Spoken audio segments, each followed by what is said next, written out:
आय से अधिक संपत्ति अर्जित करने के मामले में सीबीआई की विशेष अदालत ने कांग्रेस विधायक बंधु तिर्की को सुनाई 3 साल की सजा, 3 लाख का जुर्माना भी लगाया। मुख्यमंत्री हेमंत सोरेन ने की झारखंड औद्योगिक क्षेत्र विकास प्राधिकार के निदेशक मंडल की बैठक, कई प्रस्तावों को मिली स्वीकृति।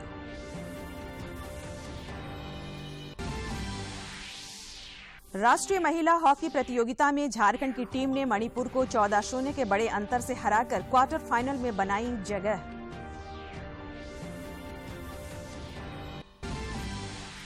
और राजधानी रांची समेत राज्य भर में गर्मी का सितम जारी, कई जिलों में औसत से अधिक हुआ अधिकतम तापमान। 30 मार्च से 1 अप्रैल तक 11 जिलों में लू की चेतावनी।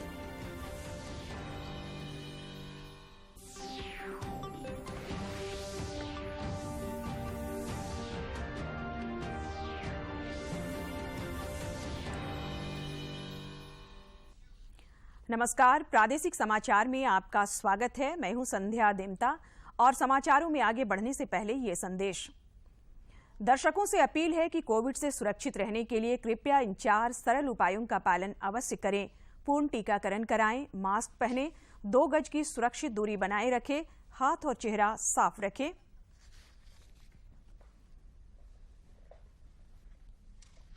और अब समाचार विस्तार से। लोकसभा में आज जनजातीय मामलों के केंद्रीय मंत्री अर्जुन मुंडा ने अनुसूचित जातियों और जनजातियों से संबंधित संशोधन विधेयक पेश किया। यह विधेयक उत्तर प्रदेश और त्रिपुरा से जुड़ा हुआ है। लोकसभा में त्रिपुरा राज्य से संबंधित इस विधेयक को विचार हेतु लाया गया है और आदरणीय प्रधानमंत्री नरेंद्र भाई मोदी के नेतृत्व में देश के जनजातीय क्षेत्र और जनजातीय विकास के लिए प्रतिबद्धता के साथ कार्य हो रहे हैं। उसी कड़ी में इस तरह के संवैधानिक अनुसूचित जाति जनजातियां आदि संशोधन विधेयक के माध्यम से त्रिपुरा से संबंधित, जिसमें कुकी समुदाय,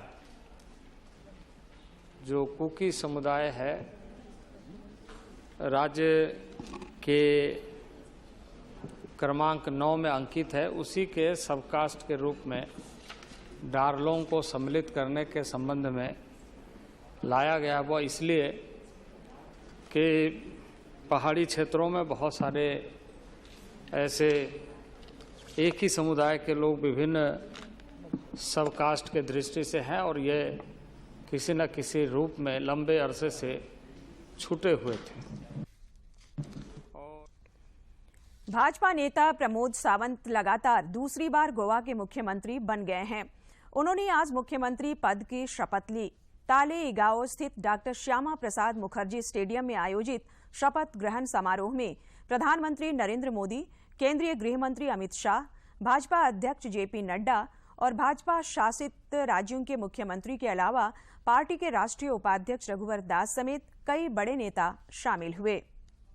और पारिकर के निधन के बाद मुख्यमंत्री बने थे। गोवा में विधानसभा चुनाव में भारतीय जनता पार्टी ने 20 सीटें जीती हैं।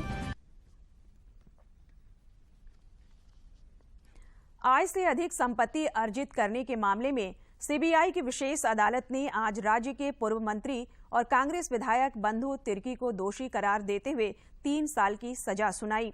अदालत ने श्री तिर्की पर 3 लाख रुपए का जुर्माना भी लगाया है। श्री तिर्की की ओर से दायर जमानत अर्जी भी अदालत ने स्वीकार कर ली है। फैसला आ गया है, कैसे देखते हैं इन चीजों को? एक केस के मामला में न्यायालय ने उनको दोषी पाया। दोषी पाने के बाद उनको 13(2) में सेक्शन 13(1)(e) में उनको 3 साल का दोषी सजा किया गया है और 3 लाख रुपया फाइन किया गया। विधायक बंधु तिर्की को अदालत द्वारा सजा सुनाए जाने के बाद भारतीय जनता पार्टी ने कांग्रेस पर निशाना साधा है। विधानसभा में भाजपा के मुख्य सचेतक बिरंची नारायण ने कहा कि एक बार फिर यह साबित हुआ है कि कांग्रेस भ्रष्टाचार की जननी है।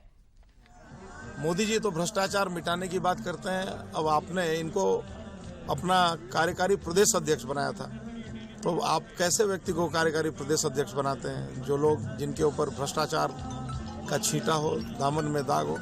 कोर्ट के निर्णय का स्वागत करता हूं और मैं समझता हूं कि चाहे जो भी हो, कितना भी शक्तिशाली व्यक्ति हो, चुनाव हुआ जनप्रतिनिधि हो, सांसद हो, विधायक हो, बड़े अधिकारी हो, ये सबक है, यह निर्णय उन सबों के लिए सबक है कि सबको जो कदम उठाना चाहिए, बढ़ाना चाहिए, सोचकर बढ़ाना चाहिए।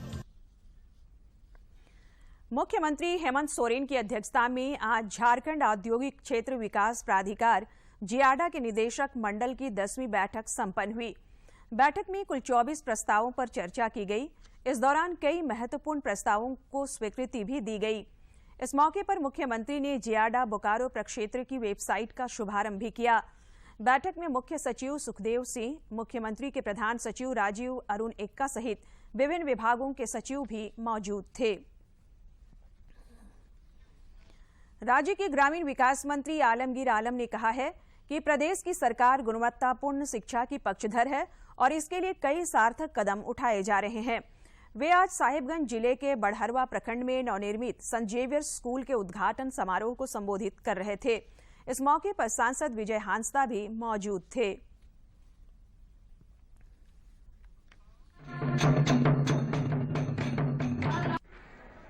हमारे घर के बगल में, हमारे विधानसभा, हमारे लोकसभा के क्षेत्र में एक नया सेंट जेवियर्स स्कूल का उद्घाटन कार्यक्रम में आए, इसलिए मुझे बहुत खुशी हो रहा है।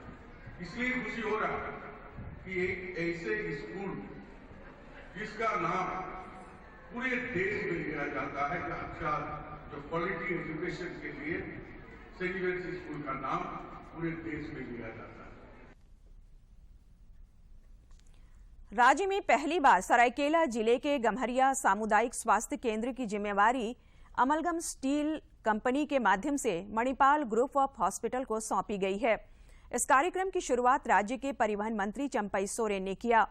उन्होंने कहा कि राज्य सरकार स्वास्थ्य क्षेत्र को बेहतर बनाने के लिए काम कर रही है।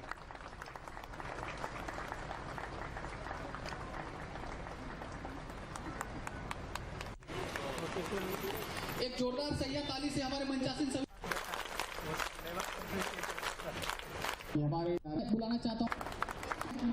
से अधिक फैमिली में होता है, तो इनके लिए यही सोच इस झारखंड सरकार, हेमंत सोरेन सरकार का सोच है।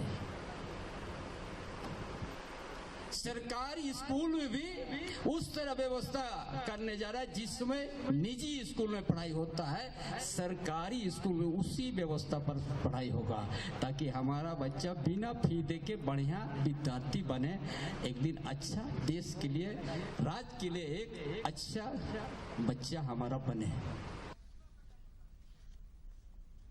राजधानी रांची में आज JTDS की ओर से एक राज्य स्तरीय कार्यशाला का आयोजन किया गया। इसका उद्घाटन मनरेगा आयुक्त राजेश्वरी बी ने किया। इस मौके पर उन्होंने कहा कि मनरेगा के तहत 263 प्रकार के कार्य किए जा सकते हैं। इसके प्रभावी क्रियान्वयन के लिए झारखंड ट्राइबल डेवलपमेंट सोसाइटी का सहयोग लिया जा रहा है। देश भर में कोरोना के दैनिक और सक्रिय मामलों में लगातार कमी हो रही है। देश में पिछले 24 घंटे के दौरान कोरोना के 1270 नए मामलों की पुष्टि हुई है, जबकि इस दौरान 1567 संक्रमित स्वस्थ भी हुए हैं। केंद्रीय स्वास्थ्य मंत्रालय के अनुसार देश में कोविड के 15,859 मामले सक्रिय हैं। इधर झारखंड में अब कोरोना 5 जिलों तक सिमट कर रह गया है। यहां संक्रमण की रफ्तार लगातार कम हो रही है, जबकि स्वस्थ होने वालों की दर तेजी से बढ़ रही है। कोरोना से स्वस्थ होने वालों की दर करीब 99% तक पहुंच गई है। देश में कोविड के खिलाफ जारी जंग में टीकाकरण अभियान तेज गति से जारी है। केंद्रीय स्वास्थ्य मंत्रालय के अनुसार देश में अब तक 1,83,26,00,000 से ज्यादा कोविड रोधी टीके की खुराक दी जा चुकी है।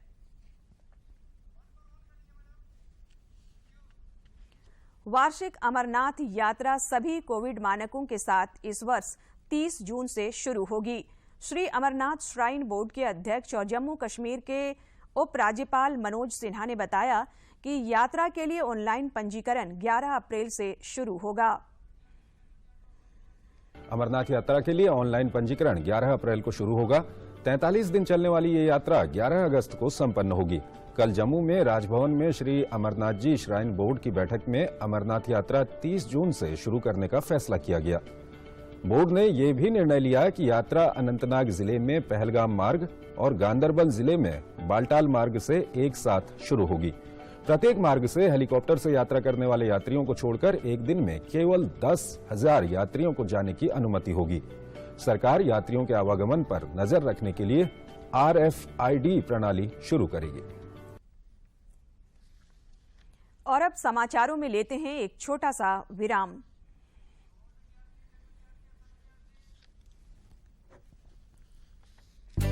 हमारा डेजर्ट आ गया पर हमारी चैंपियन नहीं आई अब तक। बिल भरने के पहले तो आएगी ना। सो गर्ल्स क्या हो रहा है? बिल हो रहा है। चल अपना कार्ड दे। पिन दे।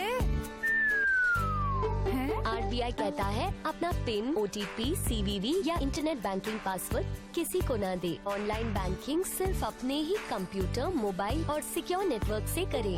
हाँ, ये खाने की चैंपियनशिप थी क्या? RBI कहता है जानकार बनिए, सतर्क रहिए।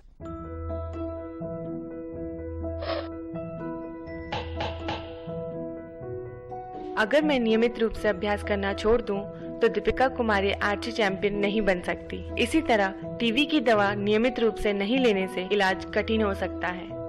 2 हफ्ते से ज्यादा खांसी, रात में पसीना और हल्का बुखार या वजन कम हो रहा हो तो बलगम की सरकारी अस्पताल में मुफ्त जांच जरूर कराएं। राष्ट्रीय स्वास्थ्य मिशन झारखंड सरकार द्वारा जनहित में जारी। विराम के बाद समाचारों में आपका स्वागत है। राष्ट्रपति रामनाथ कोविंद ने आज राष्ट्रपति भवन में आयोजित दूसरे नागरिक अलंकरण समारोह में पद्म पुरस्कार प्रदान किए।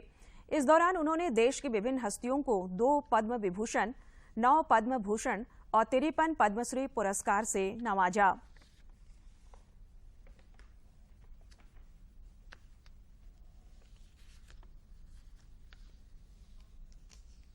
लोक कार्य उनके पुत्र श्री राजवीर सिंह।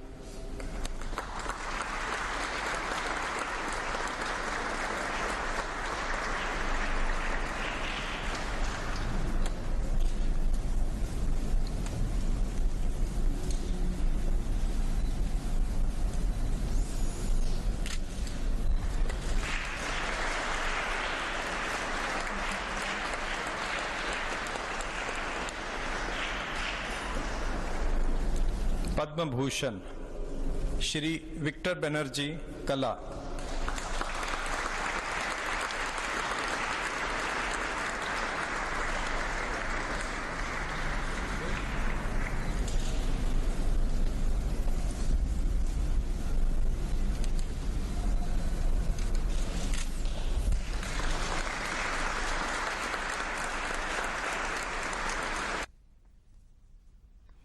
केंद्रीय ट्रेड यूनियनों और श्रमिक फेडरेशनों के आह्वान पर बुलाई गई 2 दिवसीय देशव्यापी हड़ताल का झारखंड में भी असर हुआ है।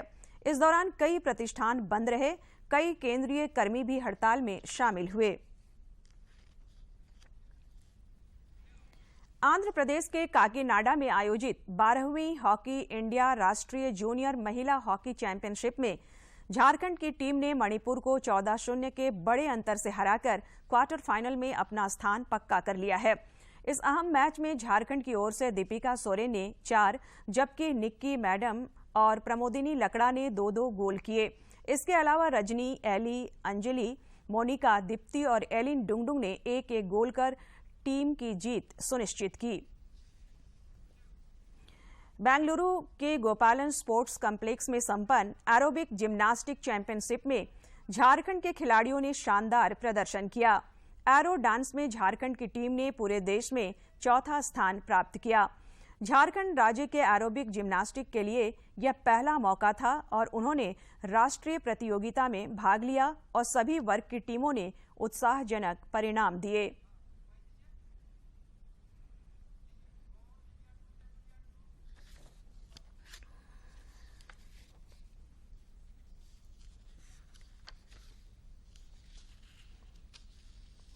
राजधानी रांची समेत राज्य भर में गर्मी तेजी से बढ़ने लगी है।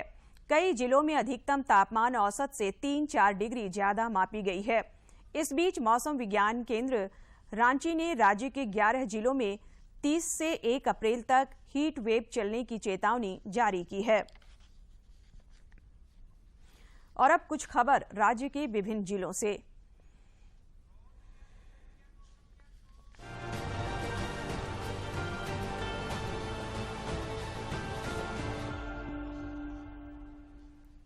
हजारीबाग जिले में पुलिस ने जंगल उजाड़कर लकड़ी की अवैध तस्करी करने वाले माफियाओं के खिलाफ बड़ी कार्रवाई की है।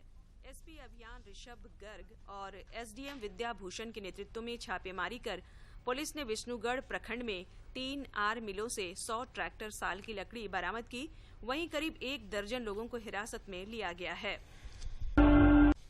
रांची जिले के तुपुदाना थाना क्षेत्र से पुलिस ने बीती रात गौ वंश लदे एक ट्रक को जब्त किया है। इस सिलसिले में 2 तस्करों को गिरफ्तार भी किया गया है। सभी गौ वंश को पूरी प्रक्रिया के बाद स्थानीय लोगों को सौंपा गया। बीमार गौ वंश की थाना की पुलिस द्वारा उचित इलाज की व्यवस्था की गई। रांची के सैटेलाइट कॉलोनी स्थित सेल कम्युनिटी हॉल में सेल CSR की ओर से हुनर हाट का आयोजन किया गया। स्थानीय महिला कारीगरों और उनके पारखी कद्रदानों को एक ही मंच साझा कराने की सेल की प्रतिबद्धता इस हाट में खूब दिखी। आदिवासी परिधानों, कला की उत्कृष्ट कृतियों और झारखंड के व्यंजनों को दर्शक दीर्घा ने खूब पसंद किया। रांची के रानी चिल्ड्रन अस्पताल में आज एक बच्चे की मौत के बाद परिजनों ने जमकर हंगामा किया। परिजन अस्पताल के डॉक्टरों पर लापरवाही का आरोप लगा रहे थे। घटना की सूचना मिलने पर मौके पर पहुंची कोतवाली थाने की पुलिस ने हंगामे को शांत कराया। गिरिडीह के सदर प्रखंड की सरिता देवी ब्यूटी पार्लर से अपनी जिंदगी बेहतर बना रही है। अपनी कमजोर आर्थिक स्थिति को सुधारने के लिए सरिता ने अपने समूह से 40,000 रुपये का ऋण लेकर ब्यूटी पार्लर की शुरुआत की और आज ब्यूटी पार्लर से प्रति माह 6 से 8,000 रुपये की अतिरिक्त आमदनी कर रही है। कभी हड़िया दारू बेचकर घर चलाने वाली गढ़वा जिले की गीता देवी अब फूलो झानो आशीर्वाद अभियान के जरिए 10,000 रुपये का ऋण लेकर राशन दुकान की शुरुआत की है। दोबारा अपने समूह से 10,000 रुपये का ऋण लेकर दुकान का विस्तार किया और आज वह प्रति माह 9 से 10,000 रुपये की आमदनी कर रही है। पलामू के सांसद विष्णु दयाल राम ने आज लोकसभा में कुड़ू से पलामू संसदीय क्षेत्र के पलामू गढ़वा होते हुए उत्तर प्रदेश के विंडमगंज सिवाना तक NH 75 की 4 लेनिंग का निर्माण कार्य शीघ्र प्रारंभ करने का मामला लोकसभा में उठाया। श्री राम ने कहा कि राष्ट्रीय राजमार्ग संख्या 75 भारत माला प्रोजेक्ट का हिस्सा है। उन्होंने सड़क परिवहन एवं राजमार्ग मंत्रालय से इसके शीघ्र निर्माण की दिशा में पहल करने की मांग की। गंगा स्वच्छता पखवाड़ा के तहत बोकारो जिले के पेटरबार, तेनूघाट, चंद्रपुरा और दामोदर नदी में स्वच्छता अभियान चलाया गया। लोगों ने नदी घाट की सफाई की और जल स्रोतों को स्वच्छ रखने का संकल्प लिया। झारखंड के वीर सपूत और जंगे आजादी के मसीहा अमर शहीद नीलांबर पीताम्बर के बलिदान दिवस पर आज कई कार्यक्रम आयोजित किए जा रहे हैं। मुख्यमंत्री हेमंत सोरेन, केंद्रीय मंत्री अर्जुन मुंडा और आजसू प्रमुख सुदेश महतो समेत राज्य के कई नेताओं ने नीलांबर पीताम्बर के प्रति श्रद्धांजलि अर्पित की है। झारखंड वॉलीबॉल एसोसिएशन के निर्देशानुसार पलामू जिले में आयोजित 3 दिवसीय ट्रायल संपन्न हो गया। चयनित खिलाड़ी जमशेदपुर में होने वाली 15वीं यूथ चैंपियनशिप में भाग लेंगे। आज चयनित वॉलीबॉल खिलाड़ियों को जमशेदपुर के लिए रवाना किया गया।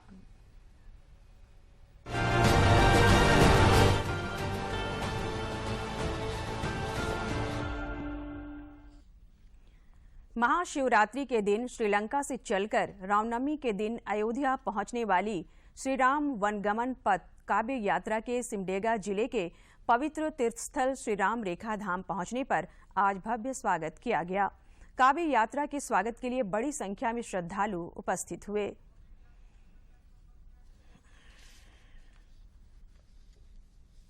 श्री राम वनगमन पथ काव्य यात्रा को लेकर सिमडेगा जिले में खासा उत्साह है। यहाँ संतों के समागम के साथ कवि सम्मेलन का भी आयोजन होगा।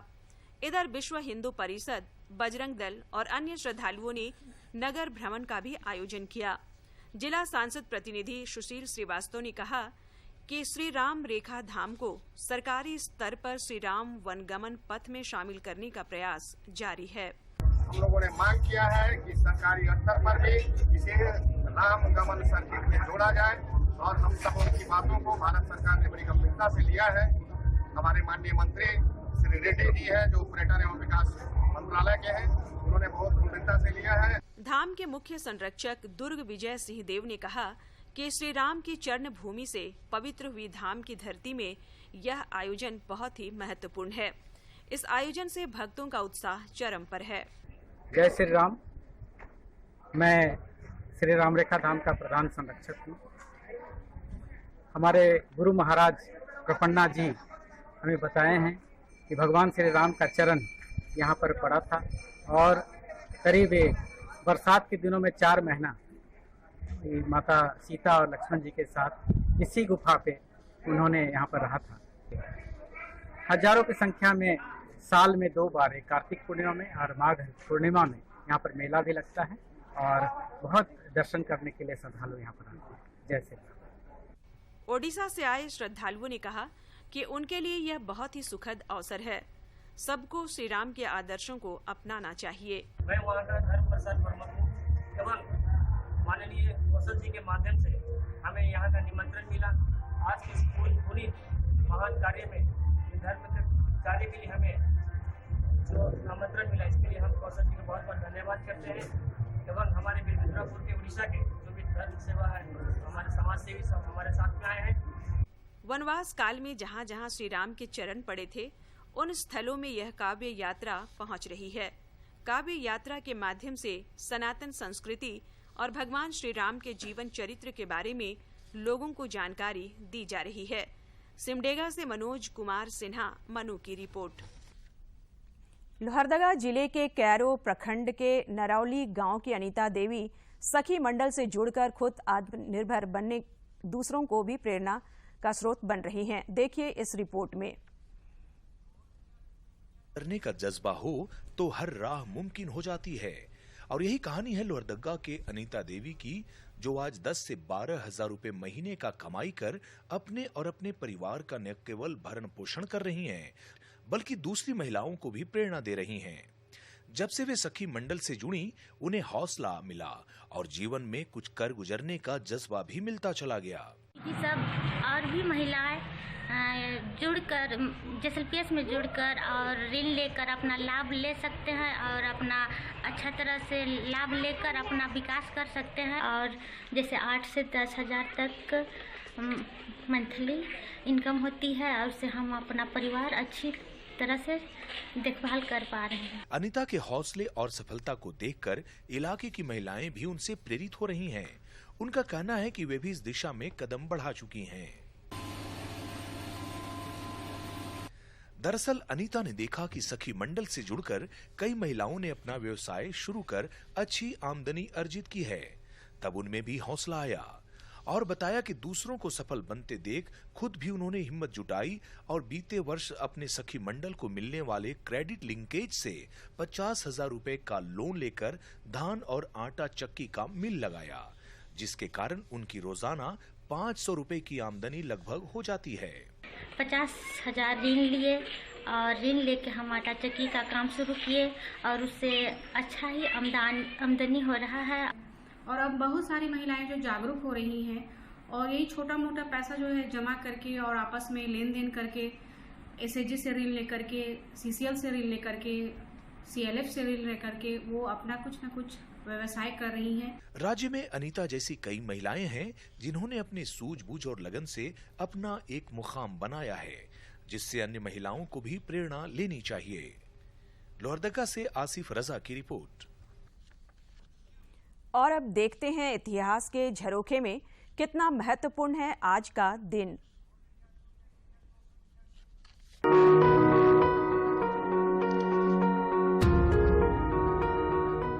आज की कड़ी में हम स्वतंत्रता सेनानी सुंदर शास्त्री सत्यमूर्ति का स्मरण कर रहे हैं, जिनका निधन 28 मार्च 1943 को हुआ था। मद्रास प्रेसिडेंसी के एक अग्रणी कार्यकर्ता सत्यमूर्ति मद्रास राज्य के मुख्यमंत्री और भारत रत्न के कामराज को गढ़ने वाले माने जाते हैं। सत्यमूर्ति का जन्म 19 अगस्त 1887 को तमिलनाडु के पुदुकोट्टई में हुआ था। पेशे से वकील सत्यमूर्ति बहुत छोटी उम्र से ही राष्ट्रीय आंदोलन से प्रभावित थे। बाद में वे इंडियन नेशनल कांग्रेस में शामिल हो गए।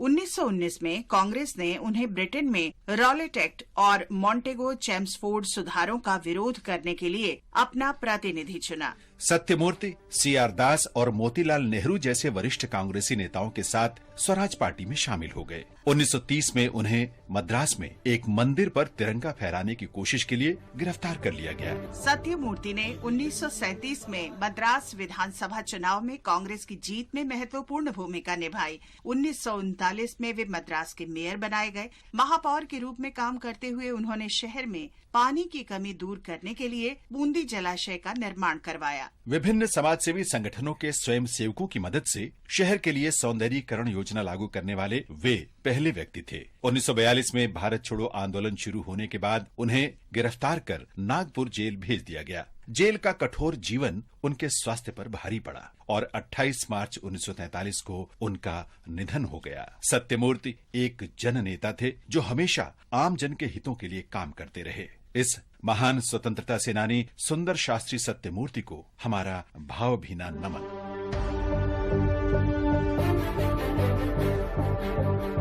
आज हम स्वतंत्रता सेनानी अब्दुल बारी को भी याद कर रहे हैं। अब्दुल बारी का जन्म 1892 में बिहार के जहानाबाद जिले में हुआ था। वे पेशे से एक व्याख्याता थे। राजेंद्र प्रसाद और AN सिन्हा जैसे स्वतंत्रता सेनानियों के नेतृत्व में उन्होंने स्वतंत्रता आंदोलन में भाग लिया तथा असहयोग आंदोलन और औपनिवेशिक सरकार के खिलाफ विरोधों में सक्रिय भूमिका निभाई।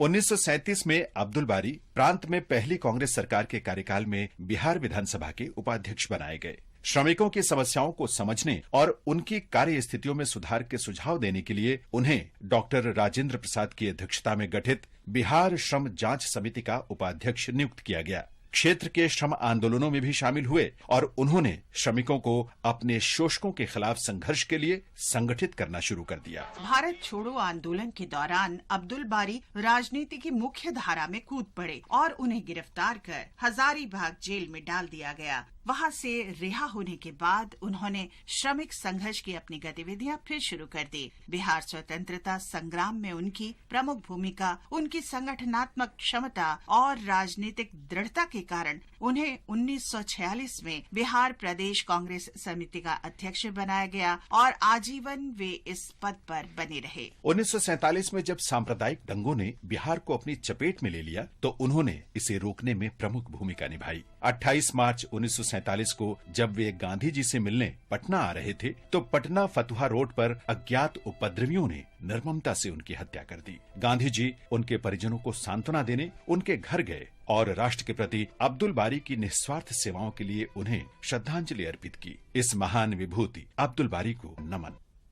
आज हम स्वतंत्रता सेनानी चौधरी बंसीलाल का भी स्मरण कर रहे हैं, जिनकी मृत्यु 2006 में 28 मार्च को हुई थी। बंसीलाल का जन्म 26 अगस्त 1927 को हरियाणा के भिवानी जिले में हुआ था। स्वतंत्रता आंदोलन के दौरान 1943 से 1944 तक वे लोहारू स्टेट में प्रजा मंडल के सचिव रहे।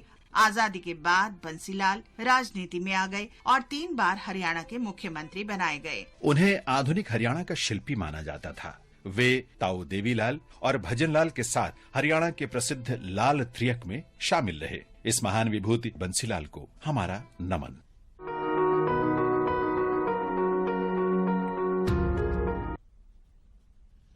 और अब आखिर में इस बुलेटिन के मुख्य समाचार एक बार फिर।